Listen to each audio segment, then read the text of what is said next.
Pireezidaantiin Yuunaayitid Arab Emireet Sheek Khaliifaa bin Zaayed Al Nahyaan ganna 73tti du'aan boqatan. Du'a pireezidaantii Yuunaayitid Arab Emireet hordofee guyyaan gaddaa 40 labsameera.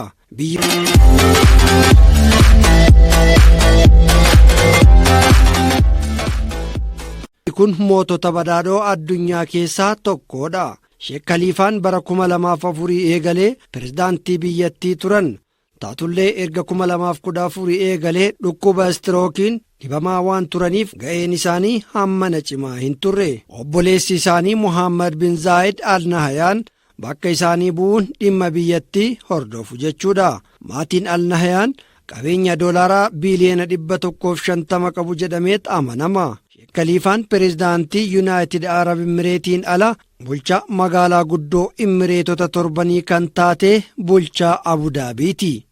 Duun isaanii miidiyaa WAM jedhamuun ifa taasifame. Ministeerri dhimma pireezidaantichaa guyyaa gaddaa 40 labsamu gaafa jimaataa ibsaniiru. Alaabaan biyyattiis walakkaan hanqate mirmirfama. Guyyoota jalqabaa sadiif hojiin seektaroota uummataa fi dhuunfaa akka hafu ta'eera. Sheek Khaliifaan abbaa isaanii bakka bu'uun bulchaa Abudaabii 16ffaa ta'uun bara 2004 pireezidaantii ta'anii muudaman. Pireezidaantii lammaffaa Yuunaayitid Arab Emireetis waggoota 10 dura bulchiinsa isaanii jala jijjiirama caasaa mootummaa federaalaa fi Abudaabii geggeessaa turan. Erga istirookiin qabaman booda garuu miidiyaatti as hin baane. Ta'ullee hojii itti fufanii turan. Biyya kanatti armaan dura hooggantoonni Itoophiyaa fi Eertiraa Abudaabitti badhaasa guddicha biyyattii badhaafamanii turan.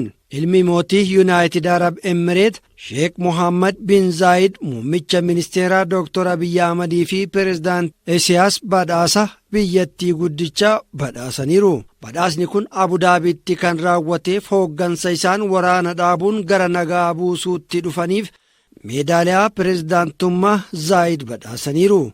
Haa ta'uutii hariiroon Yuunaayitid Arab Emireet biyyoota gaanfa Afrikaa wajjin qabduu fi dhiibbaan biyyoota galoo galaana naannichaa irratti qabdu kan duraa daran gad bu'ee jira jedhama.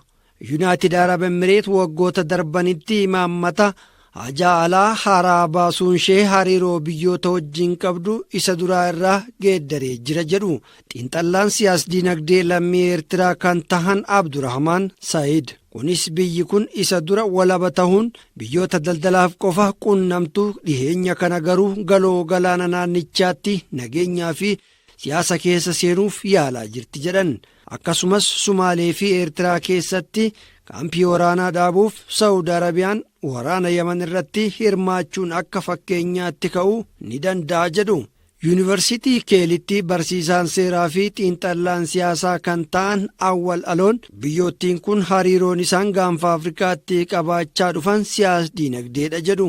Maallaqa warra Yuunaayitid Arab Emireet qaban biyyootni Afrikaa baay'een ni barbaadu. Isaan immoo deebisaa dantaa siyaasa isaanii eeguu danda'u irratti xiyyeeffatu. Investimentiin isaan Jibuutii fi Somaaliyaa irratti taasisaa jiran rakkoo sharafa alaa furuuf qarshiin isaan dhiyeenya kana Itoophiyaaf kennanii fi biyyoota kanaaf immoo bajeta isaaniif gargaaraa jiru jedhan. Wayita kana kennan tolaan osoo hin taane biyyoota garaagaraa irraa deeggarsa barbaadu jedhu xiinxallaan kun.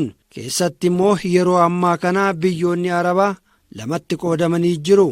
Kanneen Iraaniin durfamanii fi Saawudii Arabiyaan durfamanii. Jarri kun waraana Yaman irratti hirmaataniin wal mormii keessa waan jiraniif Yuunaayitid Arab Emireet immoo biyyi isheen gargaartu Iraan fa'aa akka hin deeggarreef dhiibbaa uumuu danda'a. Akkasumas bu'aa siyaasaa kanaan wal qabatu biroofillee hariiroo kana uumti jedhu Dr. Awwal. Abdurrahmaan gama isaaniin hariiroo biyyoonni kun taasisan bu'aa yeroo malee faayidaa hin qabu jechuun himu. Sababiinsaa immoo rakkoo biyyoota kana bu'aan isaanumaan furamuu malu malee gargaarsaaf furmaata waaraa argamsiisuu hin danda'u jedhu.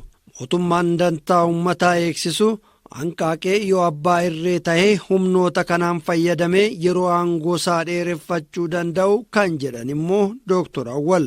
Kabajamtoota hordoftoota keenya Obsaa Miidiyaa Sarvis yeroo hundumaa waan dhageeffattaniif galanni keenya dachaadha.